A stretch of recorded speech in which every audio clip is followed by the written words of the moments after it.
that's a great way to further develop your ideas and understanding about the world of branding, taking a little journey through time to see how it's all evolved over the years. That's why this time on Mwah TV, I'm going to be skipping through branding over the years. 100 years to be exact.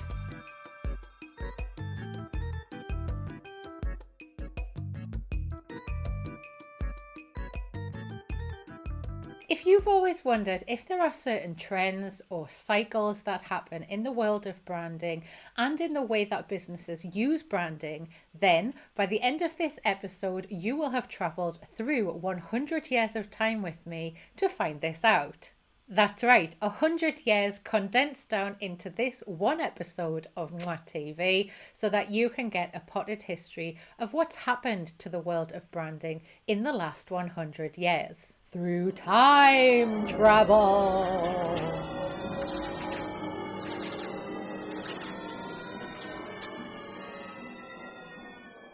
I don't know if you know this, but it is widely considered that branding became a thing back in the 1500s. Flash forward to now, 1921, where things have moved forward in quite a big way from their initial humble beginnings. Right now, I think it's fair to say that we're seeing early adopters in the world of branding. And what I'm talking about here is simply brands who are deciding to make their mark very memorable and well known through billboards, magazines, newspapers, and occasionally on the radio.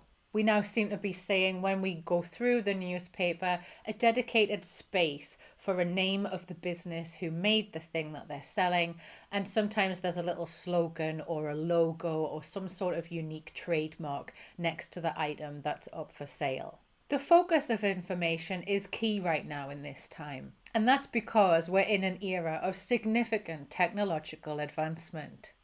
We all want to learn exactly how a newfangled thing or widget works and exactly what that's going to do for our lives and our lifestyle. I've heard by way of correspondence from my adventurous cousin who lives in America that certain big companies over there are dedicating entire departments to this sort of enterprise. There are now marketing and branding people that work in these large organizations, and their job is purely concerned with this matter. And I think this comes down to the fact that we have more choice now because the world is speeding up at such a rapid rate. We can buy the same thing from different suppliers. So it only goes to show that because there's more choice on the market, those businesses need to seem more appealing so that we pick their product over a like-for-like one sold by a competitor. I guess only time will tell to see if it catches on here in Blighty. Where does your cousin live? She lives in America. I've heard by way of correspondence from my very adventurous coven. No, I'm not a witch. Or maybe I am. My coven in Salem.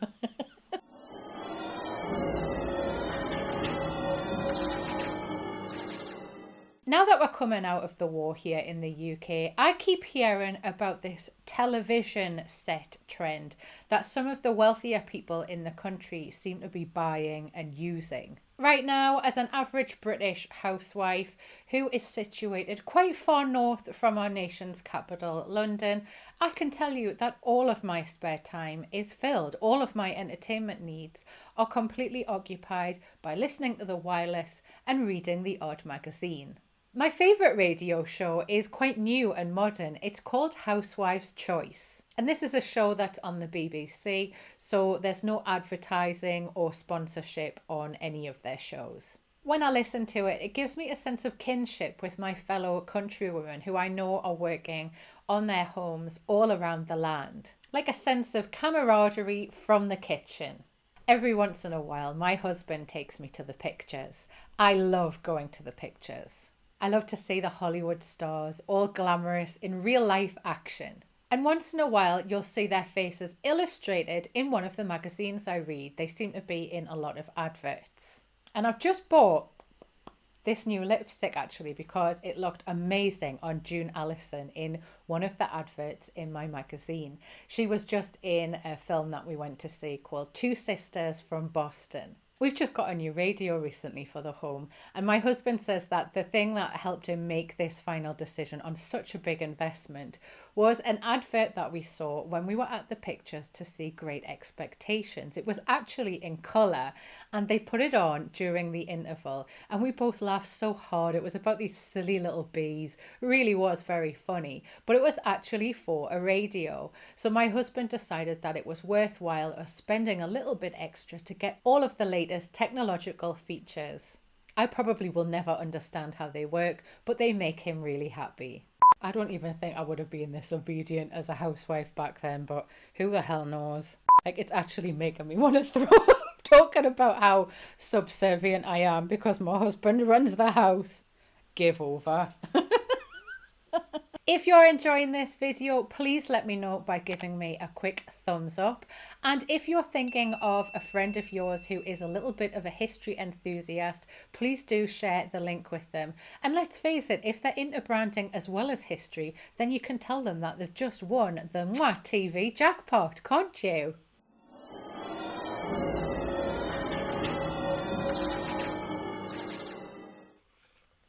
As a woman of the current era, I'm embracing our recent liberation as women by returning to education. I'm really passionate about marketing, and in particular, I'm intrigued about how brands seem to be going through this current era of growing up and becoming a little bit more sophisticated in the way that they talk about themselves. And it's fair to say that we're seeing this right now with cleaner, more modern design on old logos. So there's a real graphic sophistication going on, as well as the deeper stuff. And there's a trend right now that's really hot. Everyone seems to have a jingle or a tagline after the name of the brand. Everyone who is anyone in the world of marketing right now is all talking about this paper that Stephen King recently released called What is a Brand? He's suggesting that there's a direct correlation between sales and something called brand values. And in order to explore and explain his hypothesis, he looked at toilet paper brands Andrex and Delsey in this paper. Here's what he says. What I'm saying, in fact, is that Andrex succeeds as a profit earner because, in addition to its values as a product, the brand has values beyond the physical and functional ones, and that these added values contribute to a brand personality. People choose their brands as they choose their friends. You choose friends not usually because of specific skills or physical attributes, though of course these do come into it, but simply because you like them as people. It is the total person you choose, not a compendium of virtues and vices. This is groundbreaking. Who would ever have thought that how you buy stuff is a real personal thing like that?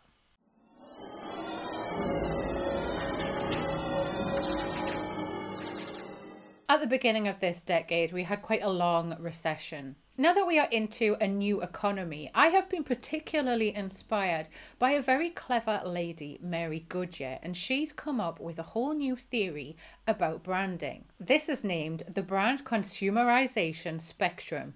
Let me show you and I'll walk you through it.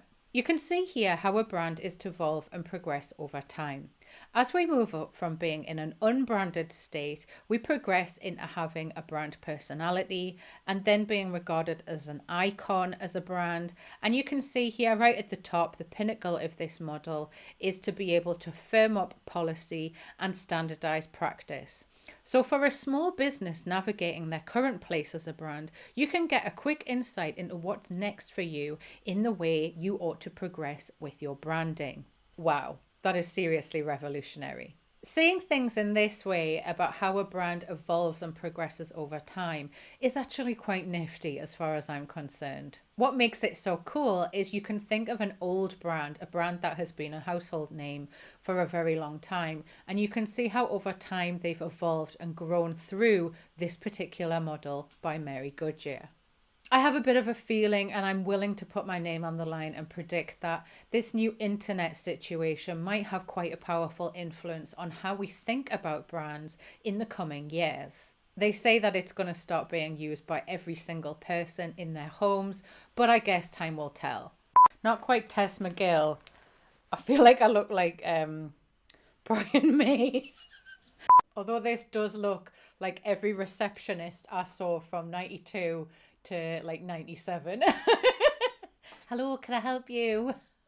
If you've enjoyed learning about branding over the years with me in this episode of Mwah TV, then I'm willing to bet you're going to enjoy these episodes up next. I'll see you next time. Mwah! Now, before you go anywhere, don't forget to subscribe. Mwah!